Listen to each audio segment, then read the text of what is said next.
بچوں کے رشتے کے لیے اللہ آسان فرمائے سورۃ الرحمن پڑھو سارے گھر والے۔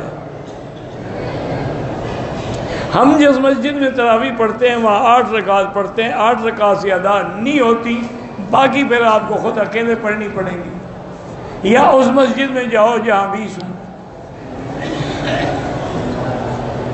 یہ محض ضد ہے، ورنہ جس بات پہ امت کا تواتر اور تعامل ہو جائے اس پر نہ کوئی سند کی ضرورت ہوتی۔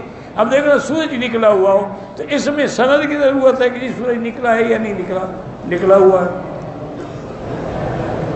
اسی لیے ایک بہت بڑے عالم بھی تھے، بہت بڑے قاضی بھی تھے، عطیت اللہ، فوت ہو گئے رحمت اللہ علیہ، اور حرم مدینہ میں بھی ان کا درس ہوتا تھا مغرب سے عشاء تک۔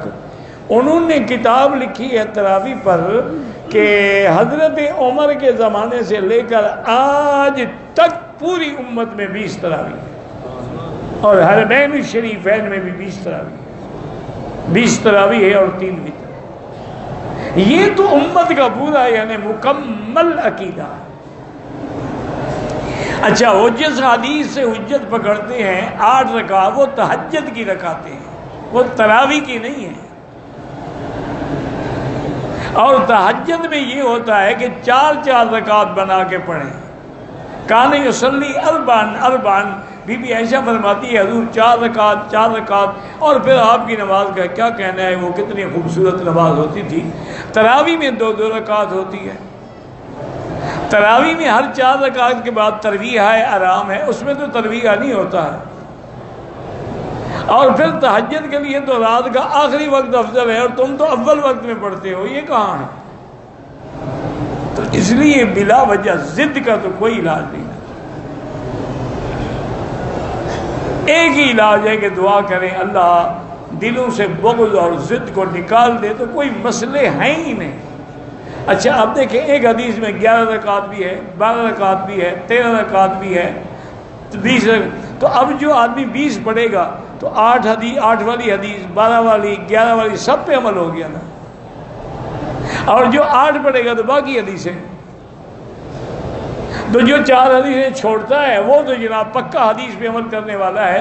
جو ایسا عمل کرتا ہے کہ ساری حدیثوں میں عمل جو کہہ دے نہیں جناب یہ دیکھو یہ تو انفی ہیں، اب اس کا تو علاج میرے پاس نہیں ہے، ماں سوائے اس کے کہ دعا کی جائے۔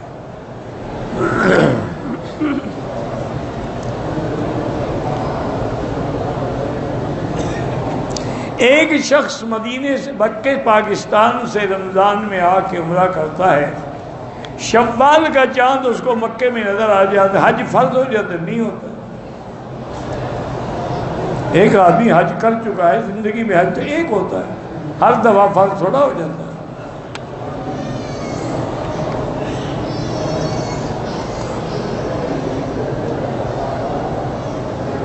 ایک شخص نے عمرہ کیا، پھر وہ جدے گیا، جدے سے واپسی پہ اس نے عمرہ نہیں کیا، کوئی بات نہیں، جدہ کو میقات تو نہیں ہے، عمرہ کرے مرضی نہ کرے مرضی۔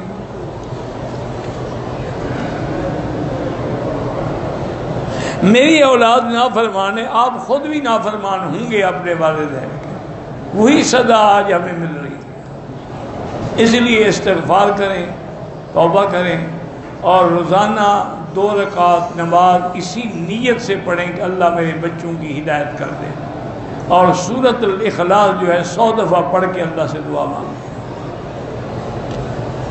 3 وتر ملا کے پڑھیں تو حدیث میں ثابت ہے، اور ایک الگ پڑھیں تو ثابت ہے، لڑائی کی ضرورت ہی نہیں۔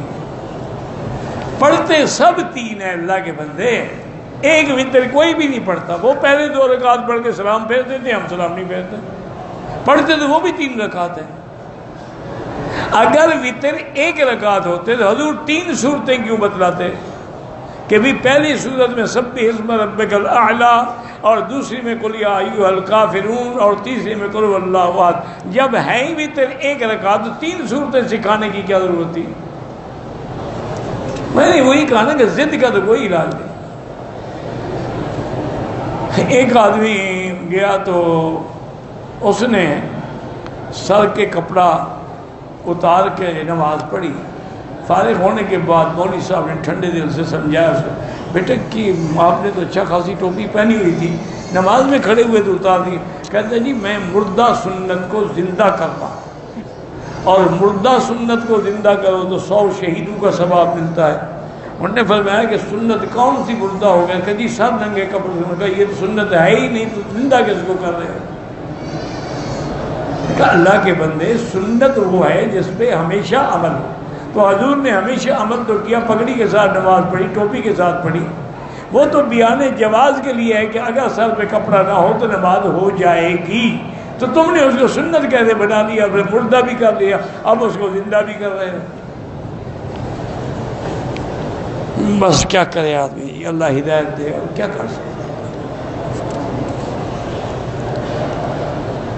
غیر مسلم عورتوں کو گھر میں ملازم رکھ کے کام کرا سکتے ہیں, کپڑے بھی دلوا سکتے ہیں. کیا انسان تو ہے نا, کافر ہونا الگ بات ہے.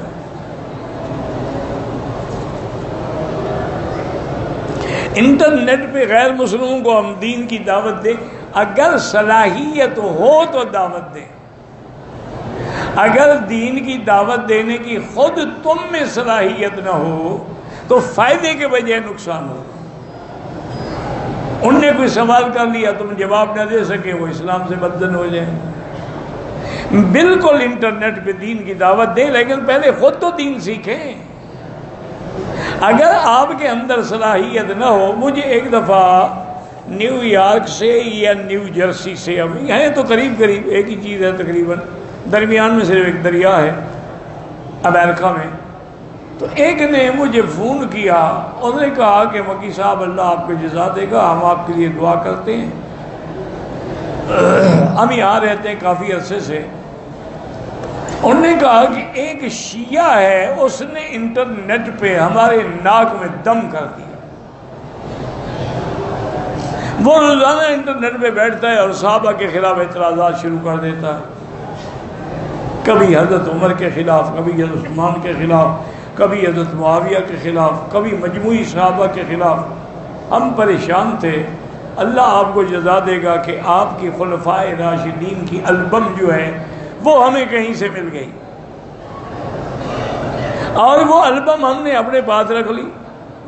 اب وہ جیسے اعتراض پہ بیٹھتا ہے, ہم وہی کیسے نکال کے جواب دینا شروع کر دیتے ہیں. 2 دن تو اس نے برداشت کیا, تیسرے دن اس نے انٹرنیٹ پہ آنا ہی چھوڑ دیا, بھاگ گیا. اس کو صحیح جواب مل گیا نا, بات ختم ہو گئی. آدمی کو جب تک طاقت نہ ہو نا جواب کی, پھر نہ چھیڑے.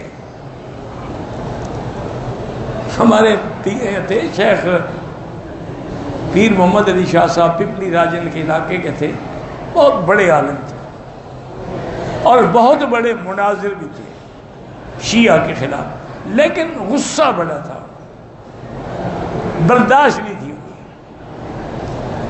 تو ایک دفعہ مناظرہ کر رہے تھے ایک شیعہ کے ساتھ, درمیان میں میز تھی, وہ ادھر تھا یہ ادھر تھے. اس بدبخت نے یعنی توہین کے طور پہ کہا کہ پیر صاحب سنی اور سور میں کیا فرق ہے, یعنی سور اور سنی میں کیا فرق ہے, اس میں بھی سین ہے, اس میں بھی سین ہے. تو بغیر سوچے سمجھے اتنا ہی فرق ہے بھائی, یعنی میں سنی ہوں تو سور ہے, اتنا ہی فرق ہے نا. پیمائش کر لو 2 میٹر 4 میٹر جو ہے, یہی فرق ہے. اور اس کی بولتی بند ہو گئی. اگر آدمی جواب دینا نہ جانتا ہو پھر کیا کہتا, دلائل دیں گے آپ کے سنی میں, سنی کہاں, سور کہاں, نعوذ باللہ. اس کا مقصد بھی توہین تھا, حضرت نے بھی وہی اس کے گلے میں ڈال دی. میں نے عمرے کے بعد اپنے سر کے مختلف حصوں سے کینچی کے ذریعے 12 کٹ لگا کے میرا بھائی 12 لگاؤ یا 100 لگاؤ, جتنے بال تھے, کیا چوتھا حصہ کٹ گیا پھر ٹھیک ہے, چوتھا حصہ نہیں کٹا تو ایسے وہ ٹک لگاتے جاؤ, تو نہیں پھر دم پڑ گئے. دم دینے کی گنجائش نہ ہو, چلے جاؤ اپنے ملک میں, اللہ پلہ پیسے دے تو کسی کو بھیج دو پیسے, دم کرا دو مکے میں.